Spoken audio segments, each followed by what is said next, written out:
intensive environments, one animal reigns supreme, far above all others. The only creature capable of crawling on asphalt for dozens of hours at a time. One of the fastest, largest, and most impressive animals on Earth.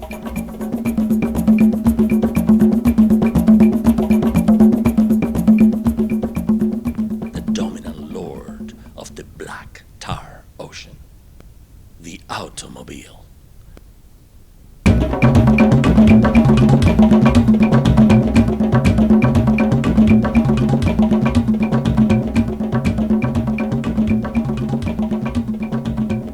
Yes, the automobile, commonly referred to as an auto, car, and occasionally landcraft, is the undisputed champion of the modern world.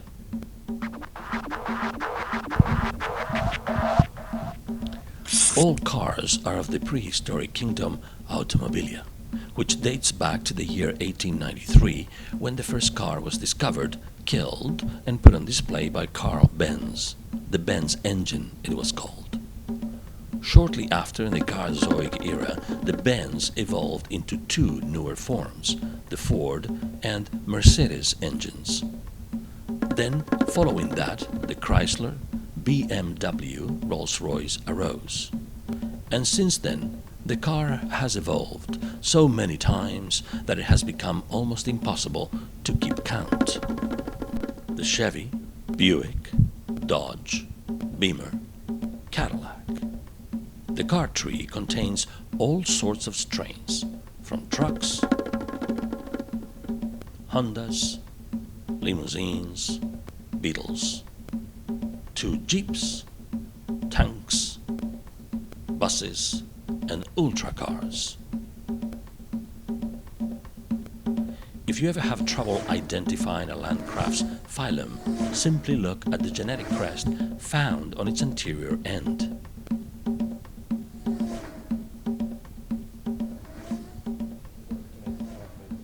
Well, the way a car works is you've got a 12 volt battery. The 12 volt battery starts you. Okay. Everything sits on a frame, unless it's a unibody, in which case the body and the frame are all one. But basically everything sits on a frame.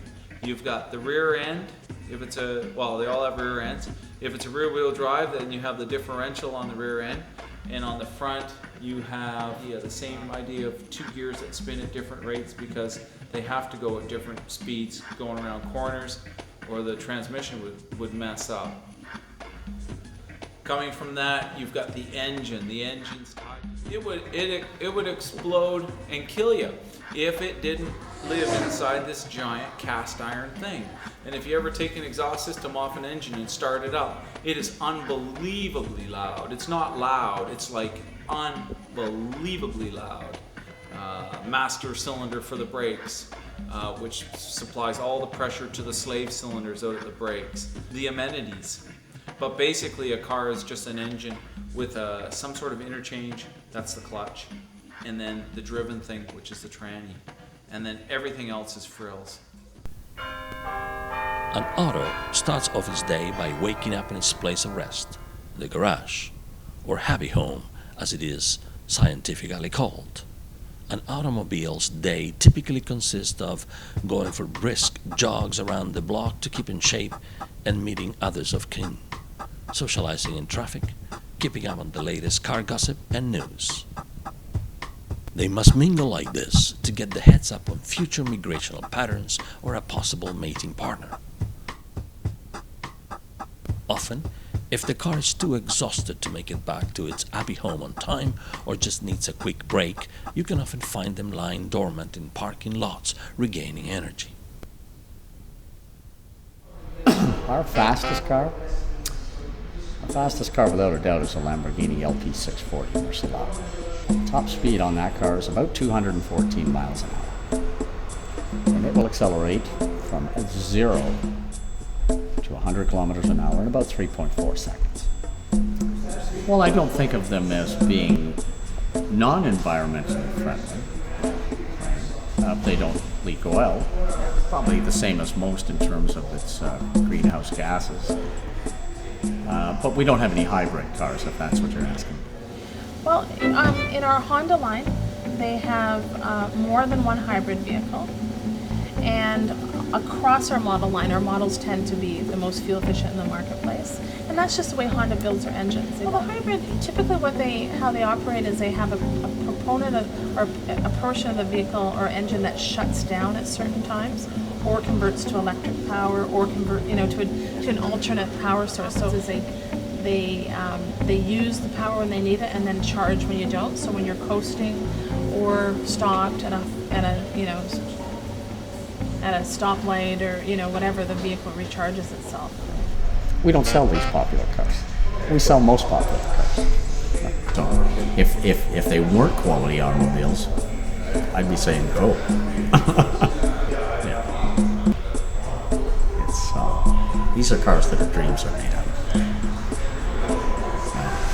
I'd be a terrible Ford or Chevy salesman. Look closely as this Magrinto dorsiella of the Lotosium phylum leaves after a quick nap. If you watch carefully, you can see the hungry, salivating mouth awaiting a hearty meal. In fact, the most important activity of this suburban creature is consuming gasoline to sustain its life.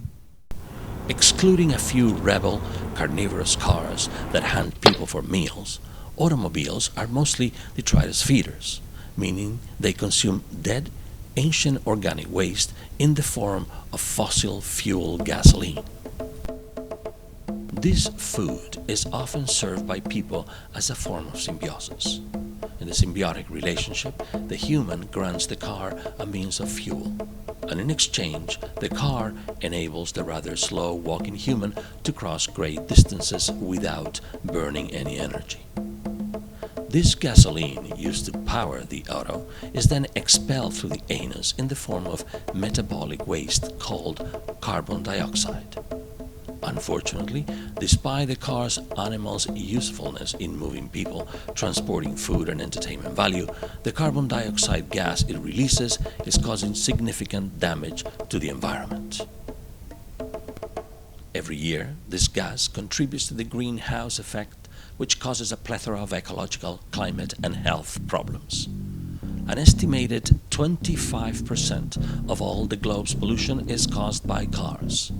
The most polluting are the big heavy-duty cars, such as the Dodge Ram SRT10 or the Hummer, and of course the guzzling SUVs.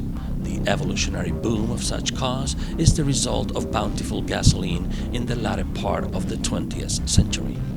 The average American car releases 300 pounds of carbon dioxide into the atmosphere from a full 15-gallon tank of gasoline. Not only is it bad for the environment, but it has been linked to many health problems for humans, including lung cancer and asthma.